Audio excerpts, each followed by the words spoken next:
Em nome do Pai, do Filho e do Espírito Santo. Amém. Vinde, Espírito Santo, Enchei os corações dos vossos fiéis e acendei neles o fogo do vosso amor. Enviai o vosso Espírito, e tudo será criado, e renovareis a face da terra. Oremos. Ó Deus, que instruístes os corações dos vossos fiéis, com a luz do Espírito Santo, Fazei que apreciemos retamente todas as coisas, segundo o mesmo Espírito, e gozemos sempre da sua consolação. Por Cristo Senhor nosso. Amém. Nossa Senhora de Pentecostes, rogai por nós que recorremos a vós. São José, nosso Pai e protetor, Rogai por nós. em nome do Pai, do Filho e do Espírito Santo.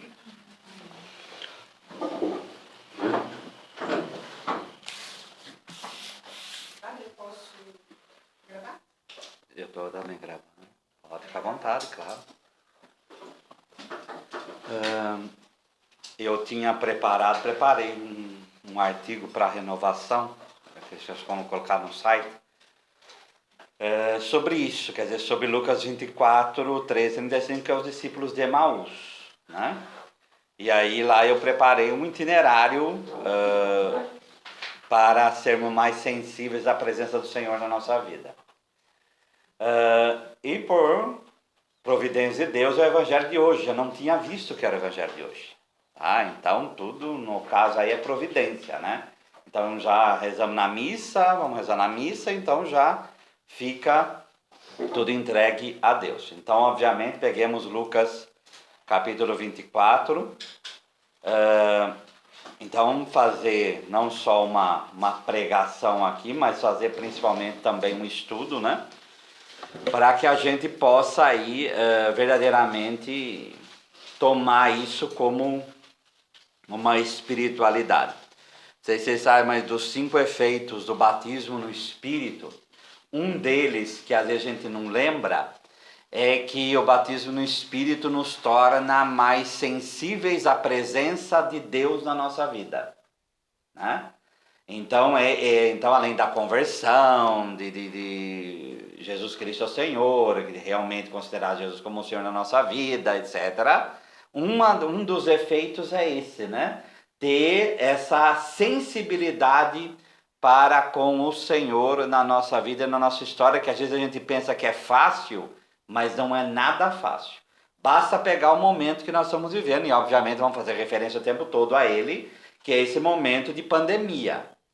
Então, se tornar sensível à presença do Senhor, por um lado é fácil, diante da pessoa que só, por outro lado, o medo é terrível, né? É terrível, tá? Então, isso daí, a gente precisa trabalhar no nosso interior essas coisas para que a gente não caia.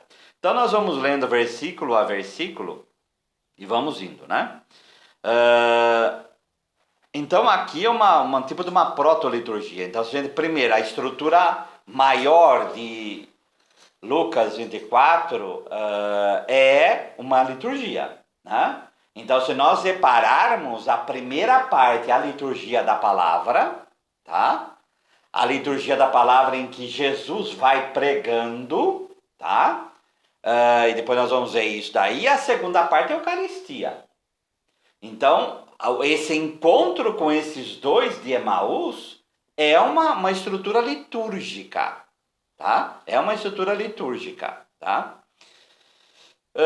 Primeiro ponto, né? Então, naquele mesmo dia, que é o dia da ressurreição, então esse evangelho, inclusive, ele é recomendado para a tarde do domingo de Páscoa, tá?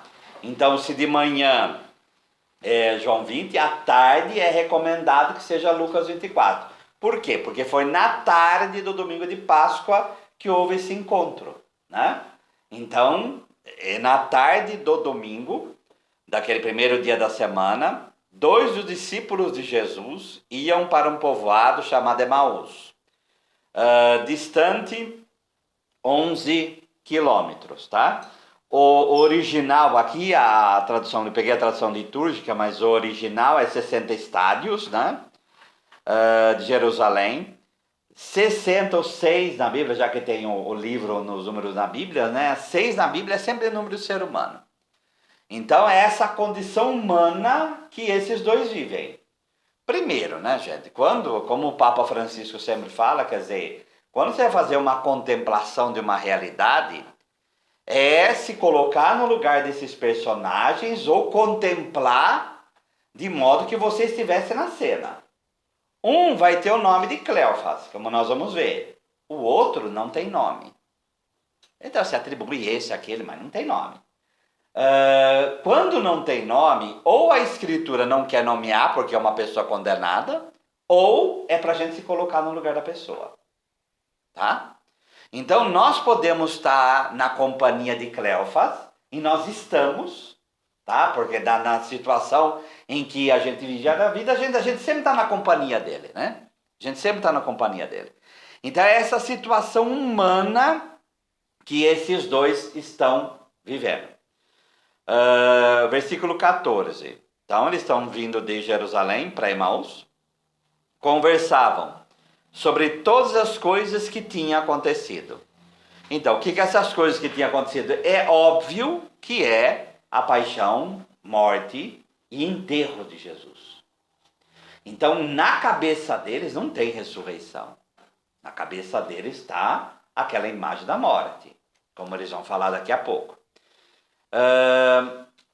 Interessante, né?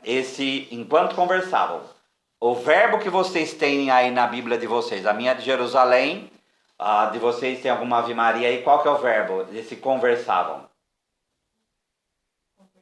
Conversando. Tá? Discorrendo. Né? O verbo no grego é homileo. É de onde vem a palavra homilia. Tá? Então o verbo é exatamente o que é o verbo homileo. O verbo homileo é estar em companhia, associar-se, ficar com, conversar. Então é uma conversa familiar. Quer dizer, não é algo, uma pregação, um sermão, né? Um sermão como no latim. Não é um sermão, é uma conversa. Então eles estão nessa conversa familiar, tá? Nessa conversa entre amigos, nessa conversa em companhia de outro, porque isso seria realmente a homilia. Enquanto conversavam e discutiam, tá? O próprio Jesus se aproximou e começou a caminhar com eles. Esse discutiam também é uma palavra interessante, que é procurar ou examinar junto. É o sim do grego, que é junto. Zetem é procurar, é buscar. Então é buscar junto. É outra palavra bonita aqui para a gente poder entender. Porque quando a gente fala discutiu, qual outra palavra que vocês têm aí? Todo mundo discutiu aí? Discorria. Acho até melhor do que discutir, né?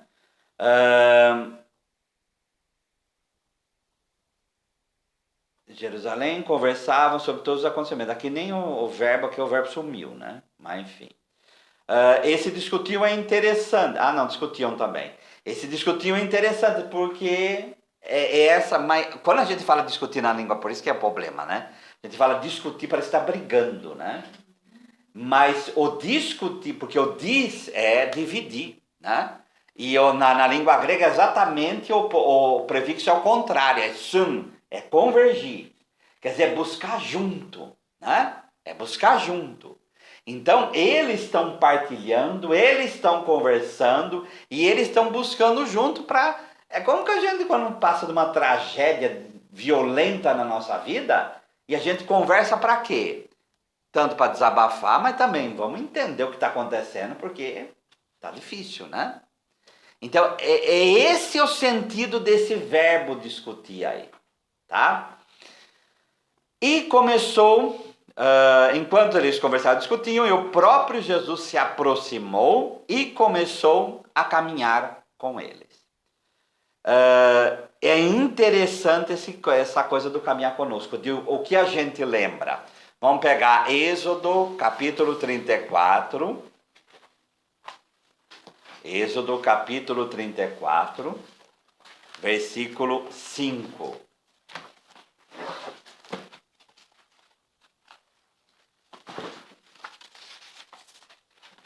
Êxodo capítulo 34.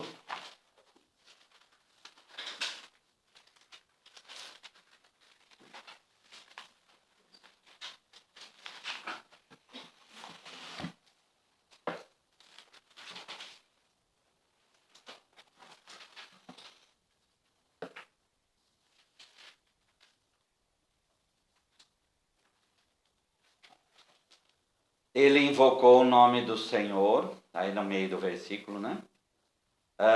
O Senhor passou dele e ele proclamou: Senhor, o Senhor, Deus de ternura e piedade, lento para a cólera e rico em graça e fidelidade. Eu sempre gosto de pegar essa passagem. A gente fala o Deus do Antigo Testamento. Esse é o Deus do Antigo Testamento. Tá? Então a gente gosta de falar o Deus do Antigo Testamento é um, o novo é outro. É um absurdo isso.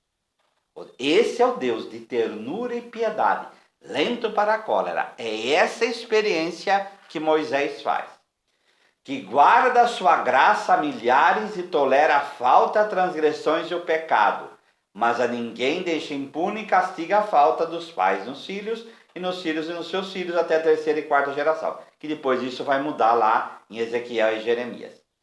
Imediatamente Moisés caiu de joelho por terra e adorou. Depois ele disse: Senhor, se encontrei graça a teus olhos, continua mesmo que esse povo seja de cerviz dura, de cabeça dura. Perdoa nossas faltas e nossos pecados e toma-nos por tua herança. Então, esse Senhor, essa imagem de Deus que está junto com ele.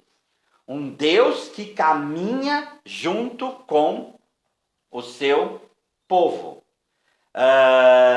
Continua com esse povo, quer dizer, caminha conosco, fica conosco. É esse Deus que acompanha o povo do Êxodo o tempo todo. É o mesmo Êxodo que acontece em Lucas 24. Vocês assistiram o filme Êxodo dos Reis, Deus e Reis, né? É uma visão diferente do Êxodo, mas eu gosto do filme. Tem gente que não gosta, mas eu gosto. O final do filme é isso, quer dizer, porque Deus se apresenta para Moisés em forma de anjo, né? E no final mostra o menino caminhando, né? Então Moisés com a arca dentro da carroça e o menininho do lado, quer dizer, é Deus que caminha junto com o seu povo. Então é essa imagem que Lucas 24 quer trazer. Quer dizer, Deus está sempre conosco, tá? Vamos lá, vamos voltar lá. Versículo 16. Os discípulos, porém, estavam como que cegos e não o reconheceram. Então é a primeira coisa. Então, primeiro item da nossa reflexão aqui. Deus está sempre conosco. Tá? Mesmo que a gente não sinta, Deus está sempre conosco. Segundo ponto. Essa é uma certeza de fé. Porém, nós estamos como que cegos. Tá? Então, a nossa tristeza faz com que nós nos tornemos cegos. Primeiro, pela própria presença do ressuscitado, que está em outra forma de corpo. Por isso que ninguém o reconhece, que ele transcende, como Maria Madalena, que não o reconhece, né? Então, transcende, mas porém, eles estavam como que cegos e não reconheceram. Primeiro ponto de espiritualidade aqui, além do Senhor caminha conosco. Essa cegueira faz parte, tá? Se nós estivéssemos no lugar dele, como estamos, nós também somos cegos, certo? Nós também somos cegos. Ninguém passou por crise, todo mundo teve a certeza de fé o tempo inteiro no caminho da vocação. É assim, não é? Quem caminha em vocação sabe muito bem o que é essa cegueira. tem hora que parece que tudo some. Simplesmente, puf, desaparece. É exatamente o que está acontecendo aqui. Simplesmente desaparece. Tá? Então, Emaús, os 12 discípulos somos nós, né? Então Jesus perguntou, o que ides pelo caminho? E eles pararam com o rosto triste. Então vamos primeiro ver essa cegueira, depois a gente já volta aí. Vamos pegar João 20, versículo 15.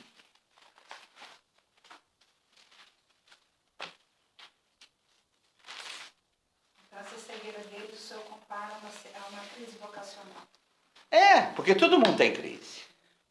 Todo mundo tem crise. Mas aqui, nós vamos ver, a crise está aqui. Tá? A crise está aqui. Mas o interessante daqui é que mostra o caminho para sair da crise. Esse que é o interessante dessa perícope aqui. 20, 15. Tá? João 20, versículo 15. Jesus lhe disse, mulher, por que choras? A quem procuras? Pensando ser o jardineiro, ela disse, Senhor, se fosse tu que o levaste, dize-me onde o puseste e eu irei buscar. Então, os olhos de Maria Madalena, o Papa Francisco vai dizer que às vezes a gente só enxerga Jesus através das lágrimas, né? Os óculos para enxergar Jesus são as lágrimas, né? E ela confunde ele com o jardineiro. Claro que tem uma coisa teológica aqui. Por que ela confunde ele com o jardineiro? Sabe ou não? Que aqui está num jardim. Seria óbvio, mas tem uma coisa mais profunda ainda. Tá? Quem foi o primeiro jardineiro? Adão. Ele é o novo Adão. Tá? Ele é o novo Adão. 21, 14. Então, virando a página aí.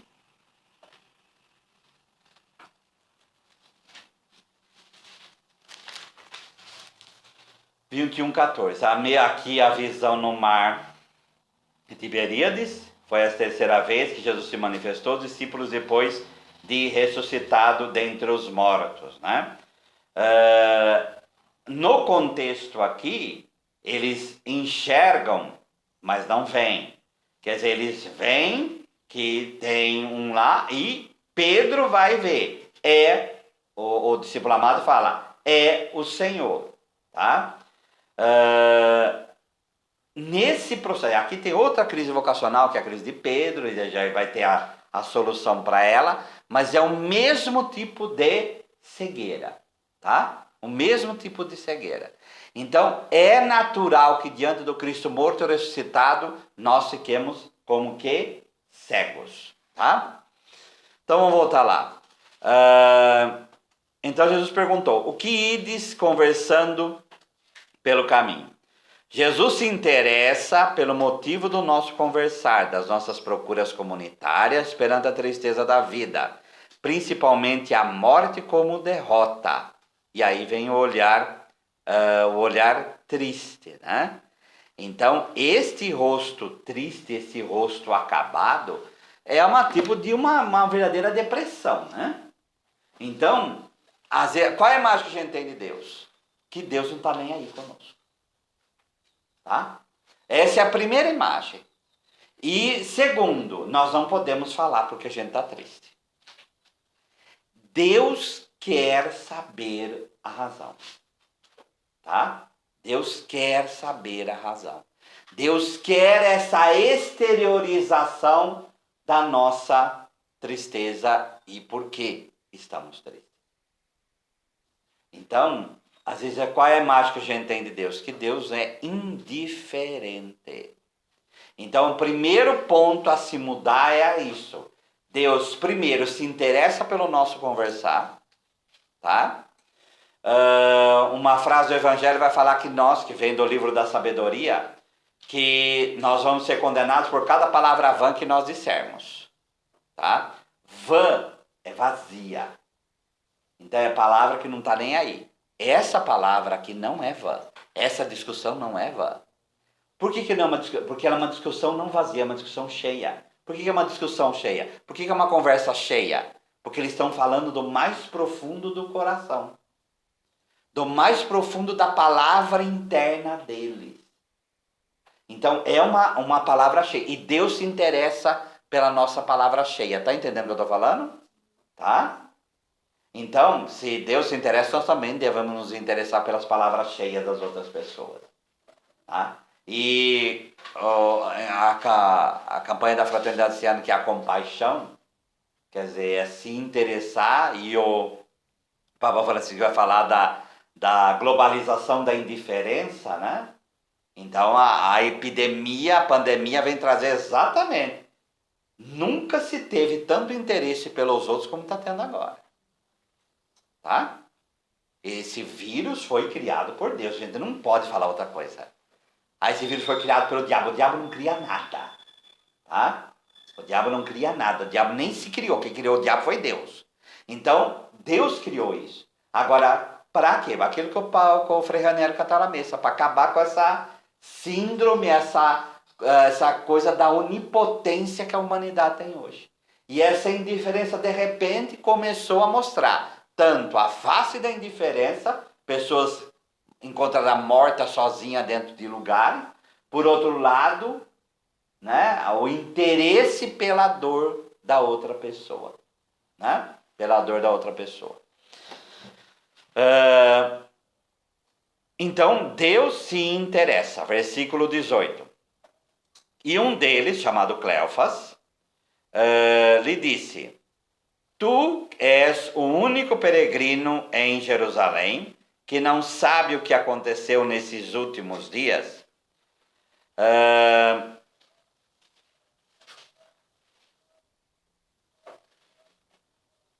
O fato era considerado aí conhecido. Então tomam por um peregrino da Páscoa. Por quê? Nós temos que saber que Jesus morreu no tempo da Páscoa judaica. E a Páscoa é uma das 3 festas de peregrinação para Jerusalém. Então, é óbvio que a morte de Jesus, aqui esse versículo mostra que a morte de Jesus, ela teve uma certa repercussão. Jesus não era qualquer pessoa também. Então, os milagres, todos aqueles prodígios que Jesus fez, tinham uma certa repercussão. O nome Cleofas, apesar de corrente judaísta falar que o nome só interessa quando a Bíblia fala, a etimologia, Cleofas é a contração de Cleopatros, que é o nome até de Cleópatra, né? Quer dizer, é a glória do Pai. Cleo é a glória, tá? O faz aí, o faz e o P, como de farmácia, eles estão juntos na língua, e a Patros, quer dizer, a glória do Pai, né? Então, o nome dele já quer dizer o que vai acontecer, né? A glória do Pai vai se manifestar nesse meio aqui, tá? Ele perguntou: o que foi? Jesus não podia falar, eu já sei. Ele não podia falar, eu já sei. Mas por que vocês acham que Deus faz isso? E Deus faz isso. E a nossa oração é dessa forma. Por que Deus quer nos ouvir? Porque Ele não sabe? Não, Ele sabe. Mas é importante não para Ele, para nós. Até para que Ele trabalhe o nosso interior, a gente precisa desabafar, colocar para fora, colocar perante o Senhor. E isso na Bíblia, de cima embaixo, está cheio. Então Deus quer nos ouvir, tá? Ele, como um pai, ele quer nos ouvir, tá? E vem a pergunta: o que foi? Os discípulos responderam: o que aconteceu com Jesus, o Nazareno, que foi um profeta, poderoso em obras e palavras, diante de Deus e diante do povo. A Bíblia do Peregrino vai falar que Jesus quer ouvir o que está correndo por dentro das pessoas. E se ele pergunta o que foi, qual é o nosso erro espiritual que muitas vezes a gente fala aqui? Deus não está nem aí comigo, não vou falar nada e dou as costas e vou embora. Foi a dada de costa que Pilatos fez para Jesus, o que é a verdade, e dá as costas. Tá? Foi o esconder de Adão atrás da árvore. O nosso erro é achar que Deus não se importa. Tá? Às vezes a última pessoa que a gente pensa em falar o que temos dentro da gente é Sim. Por isso que no livro lá eu coloco exatamente isso. A gente pode ser hipócrita com todo mundo, mas com Deus de jeito nenhum. Claro, não deve ser hipócrita com ninguém, é óbvio, né? Mas o nosso erro espiritual muitas vezes é que a gente é hipócrita na nossa oração. Tá? A nossa tristeza louva a Deus. Aqui, a dor deles louva a Deus. O que a gente faz muitas vezes é que a gente quer dar uma de santo perante Deus. E isso não dá certo. Então, vocês que são mulheres, o modelo, um dos modelos de vocês, é claro, Maria Santíssima, como vai ser isso? Eu não conheço homem, ela expõe, mas aí vem o Magnificat, mas o modelo do Magnificat é 1 Samuel 2, que é o Cântico de Ana. E em 1 Samuel 1, ela está rezando baixo no santuário, o sacerdote pensa que ela está bêbada. Porque nas festas era costume as pessoas beberem, como até hoje, né? Beberem e caírem, né? E ela fala, não, eu não estou bêbada. Eu estou colocando ao Senhor a minha dor. E essa autenticidade de Ana faz com que ela seja mãe de Samuel. Tá? Diferente das outras mulheres, como de Jacó ou a Sara de Abraão, que são rejeitadas, não que Abraão rejeite, mas ela sendo rejeitada por Agar, aquela coisa toda, Ana não é rejeitada pelo marido dela. E o marido fala, o meu amor vale mais do que 10 filhos, mas não, ela quer ter filho. Tá? E ela expõe na maior transparência, que é a virtude que o padre Gilberto sempre fala, que deveria ser a nossa primeira, né? E às vezes com Deus a gente não fala. E a gente fica numa situação trancada, né? Por isso que eu estou aconselhando, aconselhei para outros, aconselhei para vocês também. Vocês já ouviram falar de diário de bordo? Diário de bordo é algo que a psicologia muitas vezes trabalha hoje. A gente colocar projetos, colocar situações, tá. Só que aí na psicologia, obviamente, vai trabalhar como uma coisa meio intelectual. A gente tem que fazer esse tipo de coisa na conversa que a gente tem com Deus. E o terceiro fio de ouro da Shalom vai falar da importância do escrever. A Amadeu Tintino vai falar da importância do escrever. Então comecem a fazer isso, viu? Faz um bem imenso.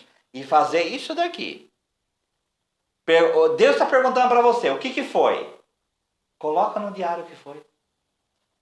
Tá? Tem medo de se expor de outras pessoas lerem? Faz em código, contanto que você entenda. Faz em código. Teresa fazia isso nas cartas dela. Nós temos tá?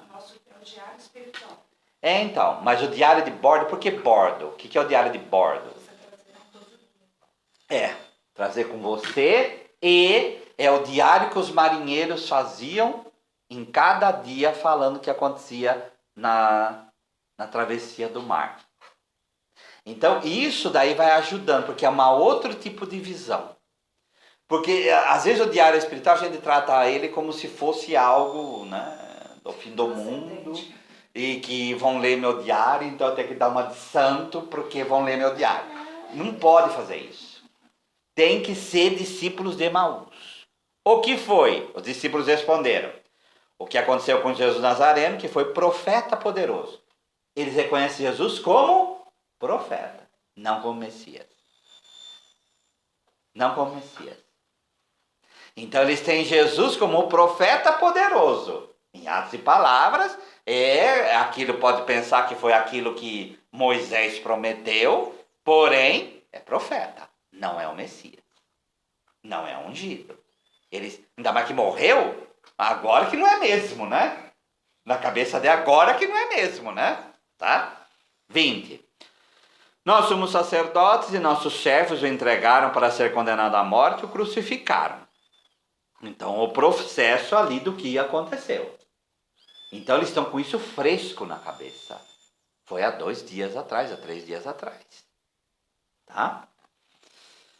Nós esperávamos que ele fosse libertar Israel, mas apesar de tudo isso, já faz 3 dias que todas essas coisas aconteceram, né? Então, aquela profecia do 3º dia, né? Vamos pegar Lucas capítulo 7, versículo 23. Lucas capítulo 7, versículo 23.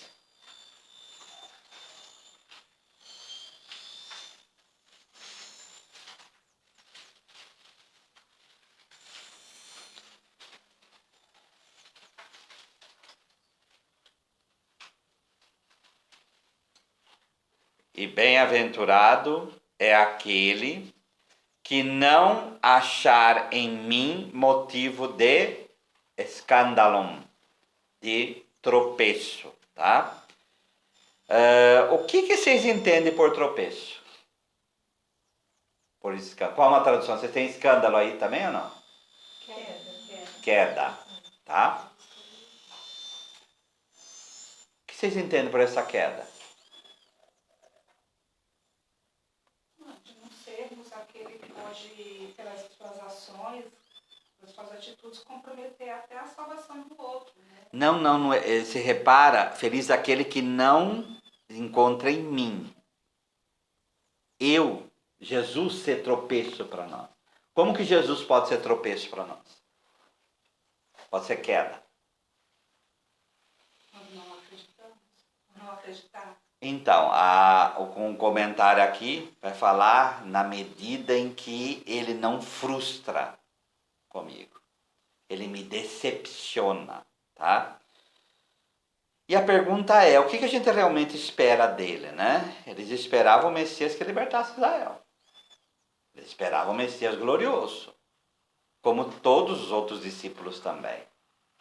Eles esperavam, como até dizem que essa é a tentação maior de Judas, né? Porque Judas viu que Jesus não era o Messias que ele queria, por isso ele vendeu ele, tá? Na Bíblia do Peregrino, vai falar que eles não veem como um falso profeta, eles veem como um profeta. Mas eles veem como um profeta fracassado, como foi Jeremias. Porque o final da história de Jeremias, não parece nem a morte de Jeremias. Jeremias vai para o Egito e morre lá. Tá? É levado até a força para lá e acabou. Tradução é um fracasso. Então Jesus é um profeta fracassado. E reparem que eles não falam que os milagres de Jesus eram falsos, não. Ele foi um profeta poderoso em milagres, em prodígios, em coisas espantosas. Foi. Mas acabou. E por isso, vamos embora. Vamos embora para casa, cuidar da nossa vida. Vamos lá trabalhar, viver, continuar, porque acabou. Acabou. Tá? Na nossa vida e na nossa história, isso vira e mexe acontece. Tá? Vira e mexe acontece. Então, nós cremos, entre aspas, num Deus que fracassou. E aí a gente vira para Deus. O Senhor me frustrou, tá? E aí a gente tem que transcender essa visão. Tem que transcender essa visão, porque se a gente se entregar a ela, a gente perde a fé. Deu para entender, gente? Se eu não for entendendo, vai falando. Tá? Versículo 21. Mais 3 dias, 22. É verdade que algumas mulheres do nosso grupo nos deram um susto. Elas foram de madrugada ao túmulo e não encontraram o corpo dele. Então voltaram dizendo que tinham visto anjos e que eles afirmavam que Jesus está vivo, tá? Então, a desesperança cega, e cega até para aquilo que seria um acontecimento. Lembra que Jesus afirmou durante a sua vida pública que ele ia morrer e ressuscitar. Então, essa morte não é algo que não, ela tinha sido falada, gente. Mas a tristeza pela morte é tão grande que eles ficaram cegos e surdos àquilo que as mulheres. Primeiro que eram mulheres, não adianta falar, é assim mesmo que funciona. Eram mulheres. Tá? Foram as testemunhas que Jesus escolheu em primeiro lugar. Tá? Mas eles não aceitavam isso. O que eles estão falando aqui? Foi um delírio dessas mulheres. Elas viram coisa que a tristeza, de novo, levou elas a verem esse tipo de coisa. Mas isso daí não vale nada, né?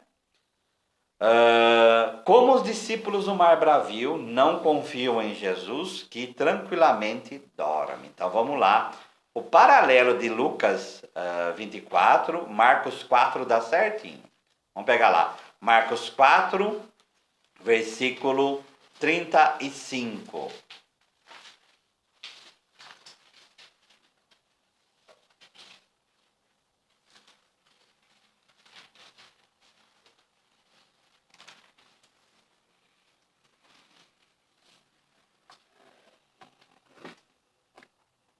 E disse-lhes naquele dia, ao cair da tarde: passemos para outra margem.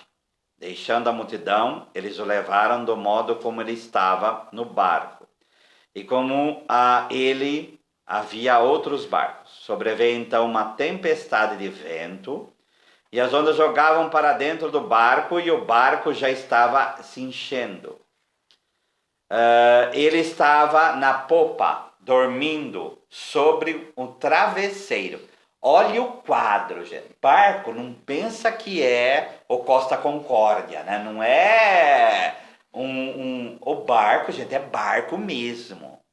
Então, no Mar da Galileia tem lá um que acharam do tempo de Jesus, um barco normal, aberto. Então, imagine assim, daquele barco aberto, Jesus deitado, com um travesseiro, dormindo, e aquela coisa voando, né? Tá? E a onda entrando, jogando água lá dentro, e ele dormindo. Tá? Eles acordaram dizendo: mestre, não te importa que pereçamos? É a mesma coisa que os discípulos de Maús estão fazendo. Deus não se importa, acabou. O mar é o símbolo do caos, né? O mar é o símbolo da morte. Tá? Levantando, conjurando severamente o vento, e disse ao mar: silêncio, quieto. Logo o vento serenou e houve grande bonança. Depois perguntou: por que tendes tanto medo? Ainda não tendes fé? Tá? Por isso a chave aqui é a fé. Então ficaram com muito medo e diziam uns aos outros: quem é esse a quem até o vento e o mar obedecem? Portanto, é o paralelo. É a mesma coisa que está acontecendo lá. O que é Jesus dormindo? Jesus morto. É o símbolo, o símbolo da morte. Então, ele está morto, ele não age. Porque o que é uma pessoa dormindo? Ele não age. Deus não está fazendo nada. Olha o que está acontecendo. Deus não faz nada. E qual é a pergunta que Deus nos faz? Ainda não tendes fé? Porque é falta de fé, né? Tá? E a gente tem que considerar isso na nossa vida, tá? Vamos voltar lá. Então agora vamos por esse itinerário, pegando até exatamente isso que nós vimos. Então esse itinerário, para a gente ser um pouquinho mais sensível, e Jesus aí vai dando para nós esse itinerário. Primeiro, não desprezar as testemunhas da ressurreição. Como os discípulos desprezaram as mulheres, são testemunhas dignas de crédito e precisamos dar fé ao seu testemunho e não ficar pedindo sinais de sua presença o tempo todo. Precisa buscar os sinais na ausência. Então vamos pegar, que é o Evangelho de domingo, João 20, versículo 8.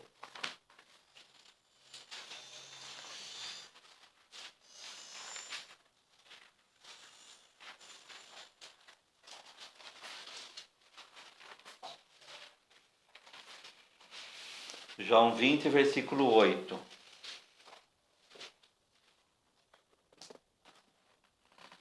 Então entrou também outro discípulo e chegaram primeiro ao sepulcro e viu e creu. Pois ainda não tinham compreendido conforme a Escritura, é o mesmo caso daqui, que ele devia estar dos mortos. Os discípulos então voltaram para casa. O que eles viram? Túmulo vazio. Tá? Os discípulos não viram, como foi Maria Madalena logo depois, a presença de Jesus. Então, às vezes, a gente, na ausência, a gente pode deduzir que Deus está agindo. Tá? Outro ponto. Eles são nossos irmãos e irmãs mais velhos. Eles, e com outros, durante a história da igreja, passaram por situações muito piores do que a nossa. E mantiveram a fé. Então, nessas horas, a gente precisa recorrer a essas testemunhas, né? E saber que eles são nossos irmãos e irmãs mais velhos e que podem nos ensinar nesses momentos de crise, de depressão, de rosto triste que nós estamos vivendo. O senhor falava, né? Eu pensava que nesse tempo de epidemia, em alto escalão como estamos, né? Tantas orações, tantos clamores, tantos pedidos, e a impressão que dá que Deus está dormindo. Que Deus não faz, nós estamos aí há tantos dias já em oração. A igreja que pede, nós católicos, os evangélicos que pedem e continua. Parece que Deus não se importa. Então, aí a gente se volta para um São Luís Gonzaga que morreu carregando empesteado pelas ruas de Roma. Né? Então, faz parte do processo. O Papa falou dos 60 padres que morreram na Itália, ele falou, é o santo da porta ao lado, quer dizer, o santo dos nossos vizinhos, né? Agora, não adianta perguntar o porquê. Aí a gente tem que ver, Senhor, nos dá fé para ter decisões corretas perante isso que está acontecendo. Isso sim a gente deve pedir para Deus. Entender é a coisa do bordado lá de São Pio, quer dizer, de Santa Beatriz da Silva. Nós só vemos o bordado, o anverso, né? O verso, quer dizer, o anverso é Deus que vai mostrar depois. A gente vai entender tudo que está acontecendo só depois de morrer mesmo. Tá? Mas há decisões boas e corretas. Isso assim a gente tem que pedir. Tá? Qual a decisão correta que esses discípulos iriam ter tido? Ouvir das mulheres. Tá? Eles não ouviram. E às vezes Deus está gritando no nosso ouvido e a gente não escuta. A gente não escuta. Então a gente fala dele, mas a gente às vezes faz isso. A gente não escuta Deus gritando no nosso ouvido. E eu não estou falando, estou falando na realidade na qual a gente está. Tá? Então o primeiro passo, aprender a não desprezar as testemunhas dignas de crédito. Quer dizer, essas pessoas que são mais velhas do que nós e que nós devemos ouvir. Segundo passo, versículo 25. Então Jesus lhes disse, como sois sem inteligência e lentos para crer em tudo que os profetas falaram. Tá? Esse versículo 25, como que está a tradução de vocês aí? Na de Jerusalém está, eles então disseram, insensatos e lentos de coração, porque aqui a tradução que eu estou lendo é litúrgica, para crer em tudo que os profetas anunciaram. Como que está a tradução de vocês? Como está a Ave Maria aí? 25? Ó gente sem inteligência, como sois tardos de coração para crer em tudo que anunciaram os profetas. Tá. Esse lento aí, esse tardo, é ser verdadeiramente lento, quer dizer, devagar, mas no coração. Por que o coração aqui é importante? Porque o coração é a sede da decisão humana.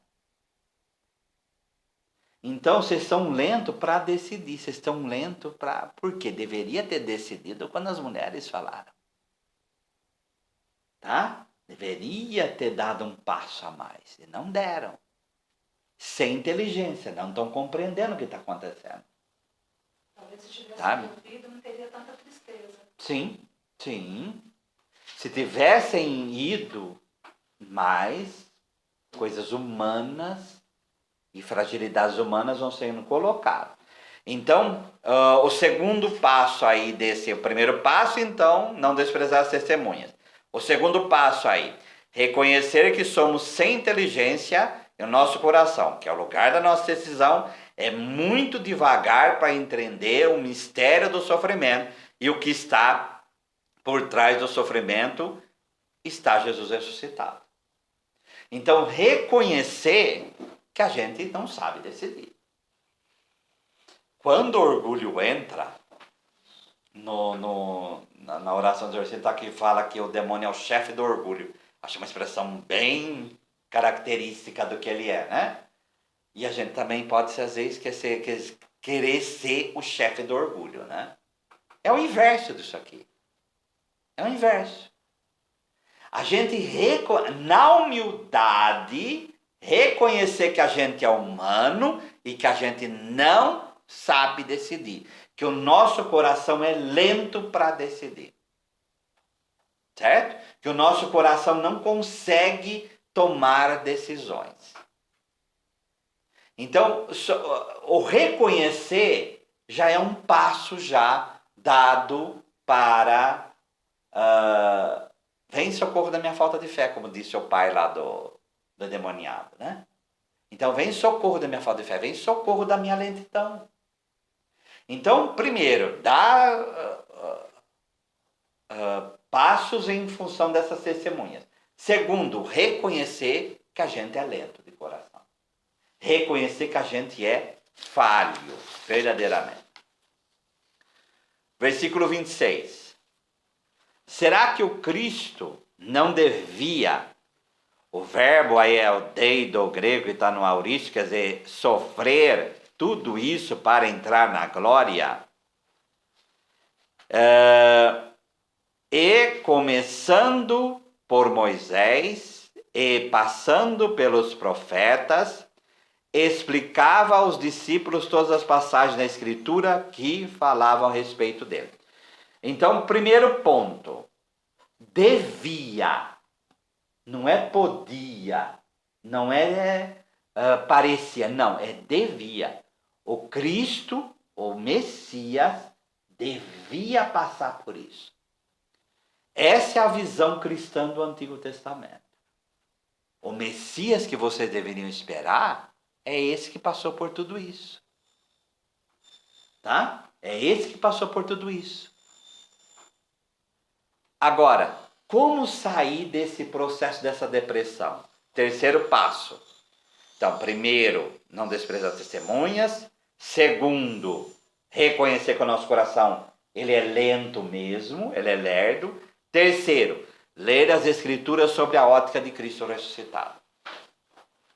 Deixar a palavra de Deus contida na Escritura formar o nosso coração. Formar o nosso coração. Tá? Pois a Escritura fala a respeito dele. E essa palavra faça o nosso coração arder pela ação do Espírito Santo. Esse é um desígnio do Pai, que era o seu messianismo dirigido pelo Espírito Santo. Então, esse dei aí, que é o verbo devia, é necessário, há necessidade, convém, é próprio. E onde que está isso? Então, agora vamos fazer um passeio aí, né? Isaías 49, 4. Então, aqui não fala, passando as passagens da Escritura que falavam a respeito dele. Aqui não fala as passagens, certo? Mas se deduz que são muitas, né? Mas essas são algumas que a gente vai ver aqui. 49:4, que é um dos cantos do servo, o segundo. Mas eu disse, foi em vão que me fatiguei, debalde inutilmente gastei minhas forças. E no entanto meu direito está com o Senhor, meu salário está com o Senhor. Então essa fadiga do servo faz parte do processo da salvação. 7. Assim diz o Senhor, o Redentor, o Santo de Israel, aquele cuja alma é desprezada, vilipendiada pela nação, quer dizer, toda nação o massacra, ao servo dos tiranos, reis o verão e se erguerão, príncipes o verão e se prostrarão, por causa do Senhor que é fiel, o Santo de Israel que te escolheu. Virando a página aí, capítulo 50, versículo 4. O Senhor Deus me deu uma língua de discípulo para que eu soubesse trazer ao cansado uma palavra de conforto. De manhã em manhã ele me desperta. Sim, desperta o meu ouvido para que ouça como os discípulos. O Senhor Deus abriu meus ouvidos e eu não fui rebelde, não recuei. Ofereci o dorso aos que me feriam e as faces que me arrancavam os fios da barba. Não ocultei o rosto às injúrias e aos escarros. O Senhor Deus virá em meu socorro. Eis que não me sinto humilhado. E eis que eu fiz o meu rosto uma pederneira, pedra dura. E tenho a certeza que não ficarei confundido. Perto está aquele que defende a minha causa. Quem ousará mover ação contra mim? Compareçamos juntos. Quem é meu adversário? Ele se apresenta. É o Senhor Deus que me socorrerá. Quem será aquele que me condenaria? Certamente todos eles se desgastarão como uma veste e trará e o devorará. Então, a visão de um Messias que sofre, gente, o versículo 6, ofereci o meu dorso, as minhas costas aos que me feriam, e as faces aos que me arrancavam o fio da barba. Quer dizer, não é algo poético isso aqui. É algo real, concreto. Então o que Jesus está falando para ele? Para eles? Escuta, está escrito isso aqui. Ele não deveria passar por tudo isso? Tá? Se a gente for para Isaías 52, 13, até... Eu não vou ler, porque o certo seria ler inteirinho até 53, 12. É a primeira leitura da Sexta-feira da Paixão. Então aqui está todo esse processo, né? No versículo 9, deram-lhe sepultura com os ímpios, seu sepulcro está entre os ricos, embora não tivesse praticado a violência, nem houvesse engano em sua boca, mas o Senhor quis esmagá-lo pelo sofrimento. Porém, ele se oferece sua vida como sacrifício expiatório. Então, a gente deduz o quê? Quando ele passa pelas Escrituras, é isso daqui que ele está pegando. É isso daqui que ele está falando para os discípulos de Emaús. Deveria ter acontecido isso. Mas vocês não estão enxergando. Vocês não estão enxergando. Tá? Zacarias 12, 10.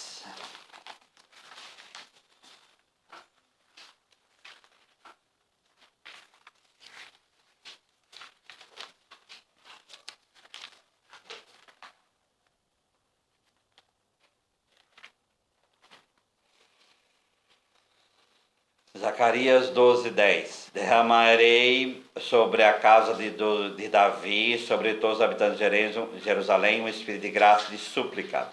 E eles olharão para mim a respeito daqueles que eles transpassaram. Num grupo de estudo na USP, só esse versículo aqui foi 2 dias para discutir esse versículo aqui. Foi 4 horas, mais ou menos. Olha como que está construído o versículo. A gente passa 500 vezes olhos em cima. Né?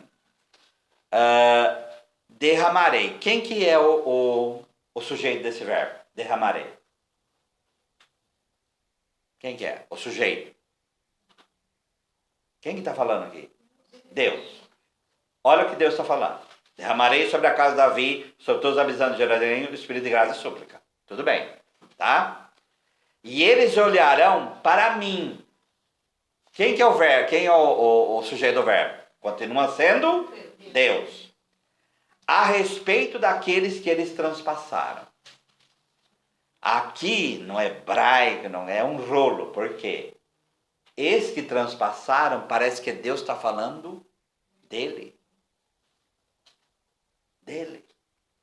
Então, é outra, e eles o lamentarão como se fosse a lamentação de um filho único, filho de Deus.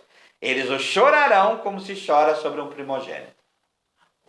Então, é esse tipo de passagem que, e transpassagem, é transpassar mesmo. Não é quartinho, não, é transpassar. Tá? Então, eles olharão para aqueles que transpassaram. Tá? Mas e Deus se confunde com aquele que transpassaram. Então, é esse tipo de passagem, que como o Salmo 21 também, etc. Tá? Vamos pegar 2 Coríntios 3, versículo 14. 2 Coríntios, capítulo 3, versículo 14.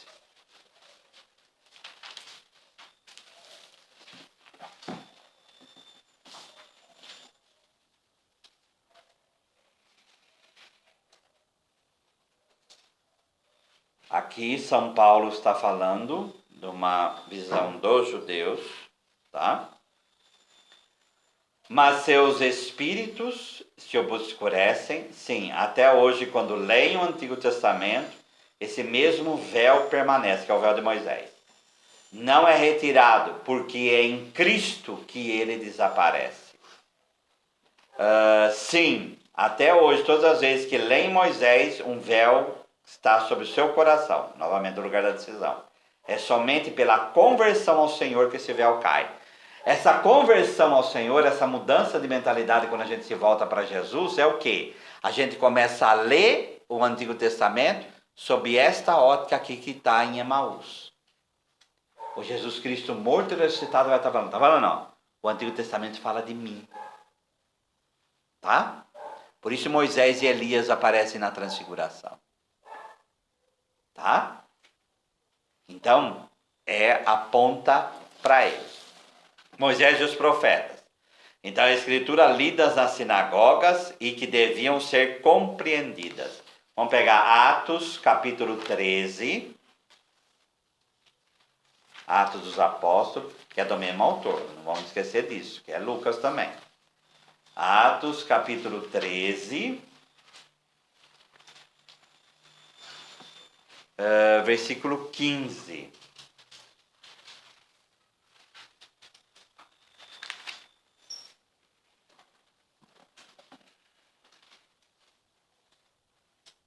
Depois da leitura da lei e dos profetas, mandaram dizer-lhes os chefes das sinagogas: irmãos, eles alguma palavra de exortação ao povo, falai. Vamos no versículo 27 desse mesmo capítulo. Tá? Pois os habitantes de Jerusalém e seus chefes cumpriram sem o saber as palavras dos profetas, que a cada sábado são lidas. Capítulo 15, versículo 21. Mesmo Atos dos Apóstolos. Com efeito, desde as antigas gerações tem Moisés em cada cidade seus pregadores, que o leem nas sinagogas todos os sábados. O que é isso daí? Eles conhecem a Escritura. Qual que é o problema?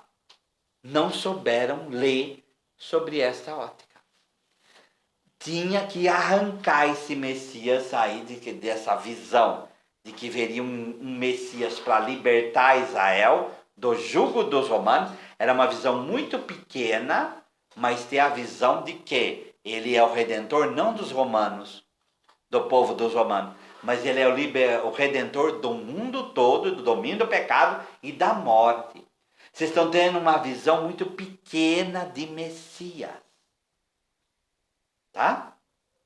Então vamos no nosso itinerário de novo, para a gente ser mais sensível a essa presença de Deus. Primeiro, ouvir as testemunhas. Então, quando a gente vive a vida de santo, é para a gente se edificar. Segundo, verdadeiramente reconhecer, nós somos lentos de coração mesmo, como eles. A gente está cego como eles. Terceiro, como sair disso? Tem que começar a ler Sagrada Escritura sob a ótica do Cristo morto ressuscitado. E para iluminar sobre essa questão do que está acontecendo. E outras mais na vida, né? Senão a gente perde a fé. A gente perde a fé. Deu para entender? Tá? Vamos lá voltar no nosso Lucas lá. Versículo 28. Quando chegaram perto do povoado para onde iam, Jesus fez de conta que ia mais adiante. Eles, porém, insistiram com Jesus, dizendo: fica conosco. Esse fica conosco é o mesmo verbo lá de caminha conosco, né? Mesmo verbo, no mesmo sentido, né? Pois já é tarde e a noite vem chegando. Jesus entrou para ficar com eles, tá? É algo que nos intriga no versículo 28. Jesus simulou, tá aqui. Qual é outro verbo que vocês têm aí? Como se quisesse passar. Como se quisesse. Como? Quisesse passar. Como se quisesse passar. A gente precisa tomar um cuidado aqui, porque o verbo que é poimai, que é poiel, é fazer, né? Prós é ir em direção para frente, né? Prós é ir em direção lá. A gente não pode tomar isso aqui como se Jesus estivesse fingindo, viu, gente? Tá? Porque seria algo falar o quê? Que Deus é fingido. Não é o caso. Mas o melhor verbo que está nesse coisa aqui é pretender.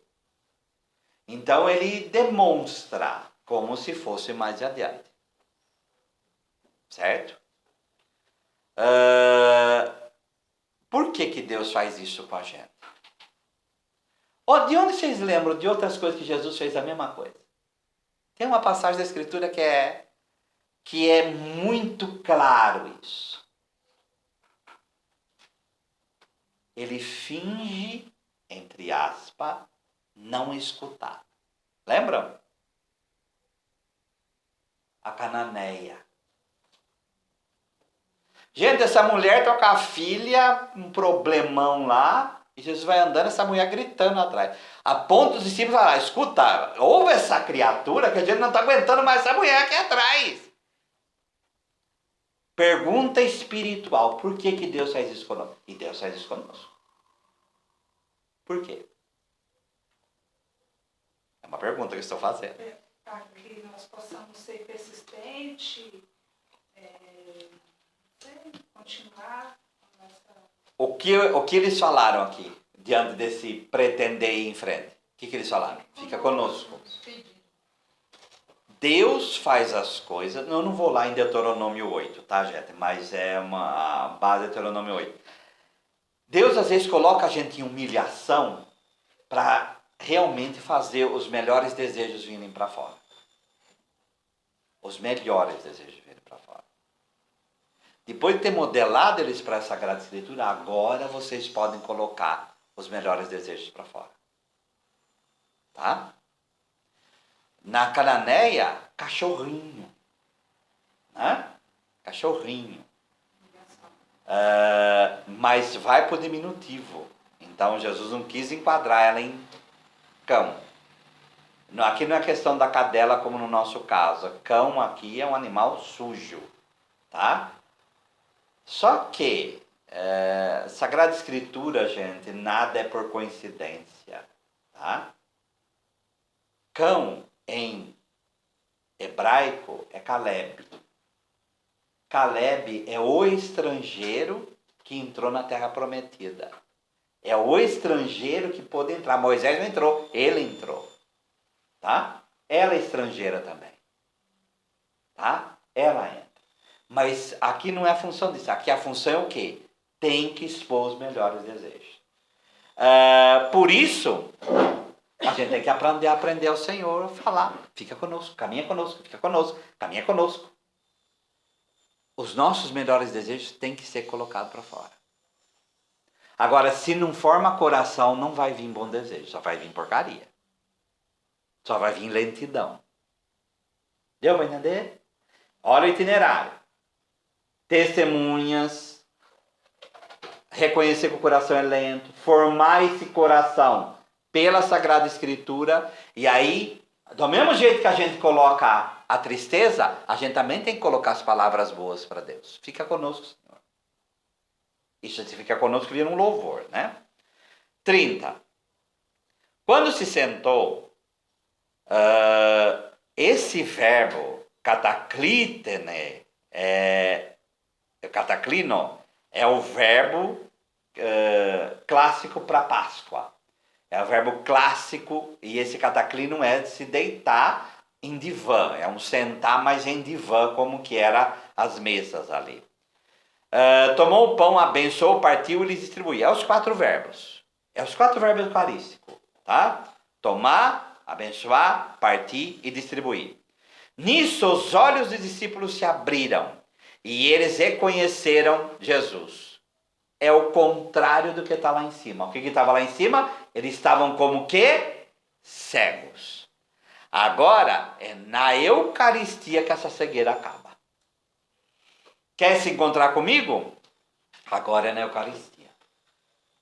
Tá? Jesus, porém, desapareceu na frente deles. Por que ele desapareceu? Como lá na frente, em Atos dos Apóstolos, quando Filipe, o diácono, ele batiza o eunuco de Candace, ele pega e é levado pelo Espírito. Por quê? Cumpriu a missão. Aqui, por que Jesus desaparece? Porque agora é na Eucaristia. Se vocês me reconhecem na Eucaristia, vocês não precisam mais me ver morto e ressuscitado. Vocês já aprenderam o caminho. Tá? Então, um deles disse ao outro: não estava nosso coração ardendo nosso coração quando ele nos falava pelo caminho e nos explicava a Escritura? Tá?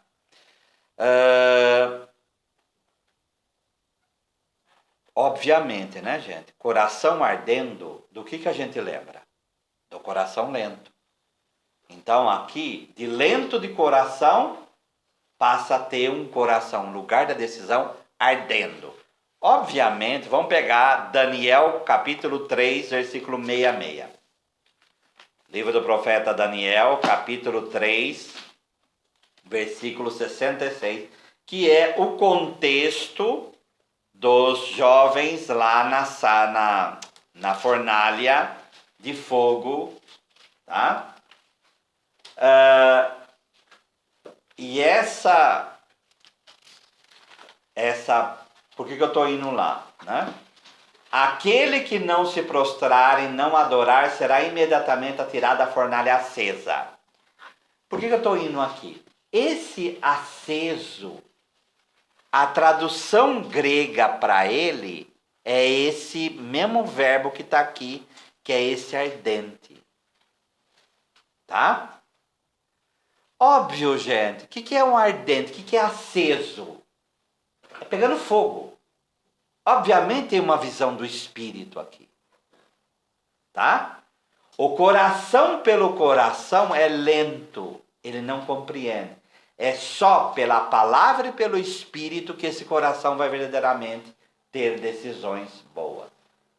E o que fazia o coração arder? O anúncio da palavra.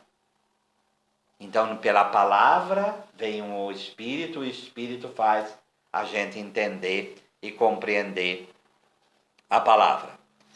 Qualquer que se não prostrar, não adorar, mesmo instante será lançado na fornalha ardente, fogo ardente, né?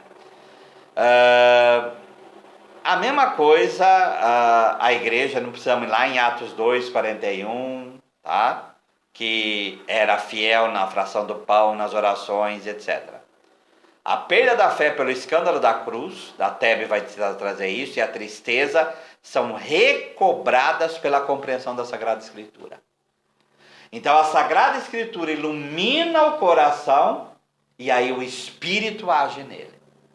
Então outro passo aqui, reconhecer Jesus na Eucaristia leva a uma vida nova com Ele. Então, palavra, Eucaristia, Espírito é que vai realmente recobrar o nosso coração. E terminando, versículo 33. Naquela mesma hora, eles se levantaram e voltaram para Jerusalém, onde encontraram os 11 reunidos. E eles afirmaram: realmente o Senhor ressuscitou e apareceu a Simão. Então os dois contaram o que tinha acontecido no caminho, como tinham reconhecido Jesus no partir do pão. Tá? 1 Coríntios capítulo 15, versículo 5.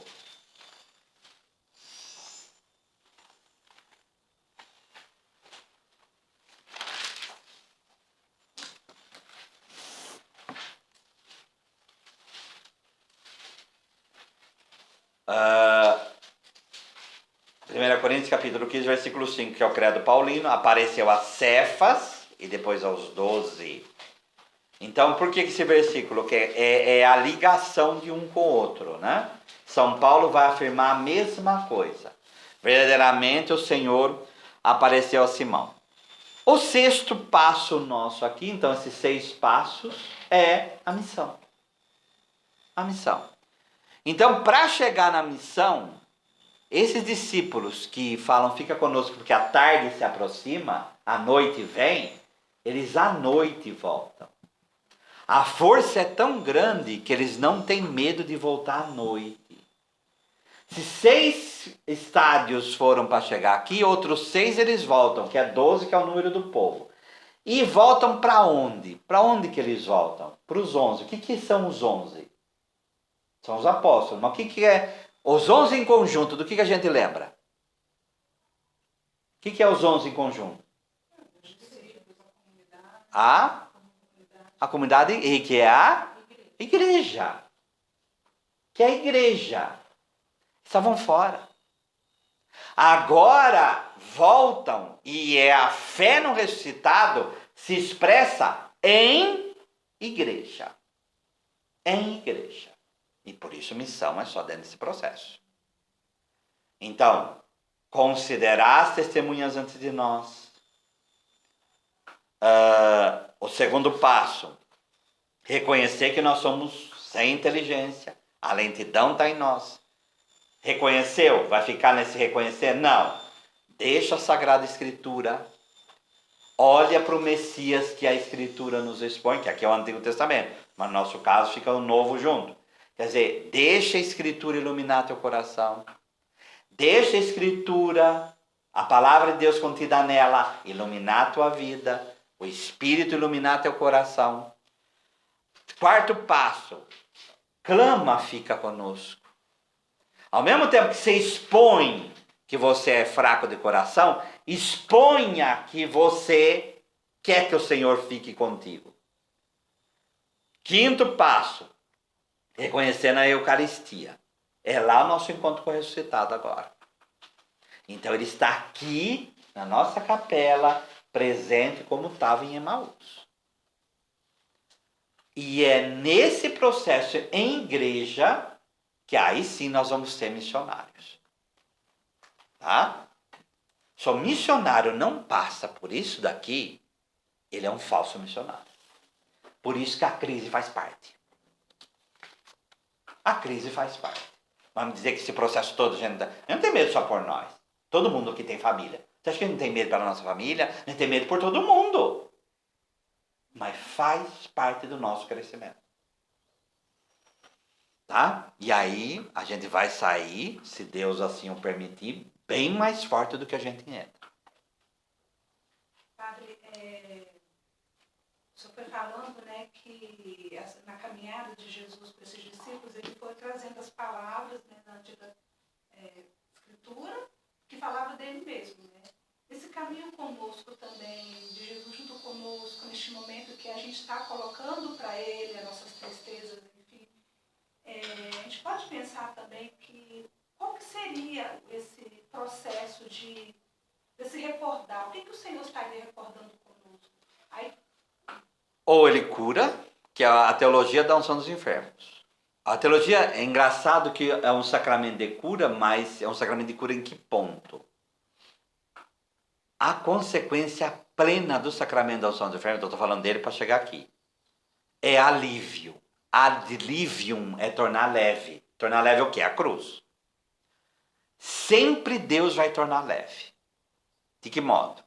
Ou ele vai nos curar e manter a gente saudável, ou nós vamos ficar doentes e vamos carregar a cruz junto com ele, tá? Ou nós vamos morrer. Os três é alívio. Uma dessas três coisas vai acontecer conosco. Não tem uma quarta, certo? É impossível uma quarta, tá? Ou a gente permanece curado, ou a gente carrega a cruz junto com ele, ou a gente morre com ele. Os três estão com ele. Aconteça o que acontecer, nós vamos ter que rezar para isso a gente tá junto. Porque o que é uma doença? Qual é a doença que pode acontecer? Qual a consequência que ela pode trazer?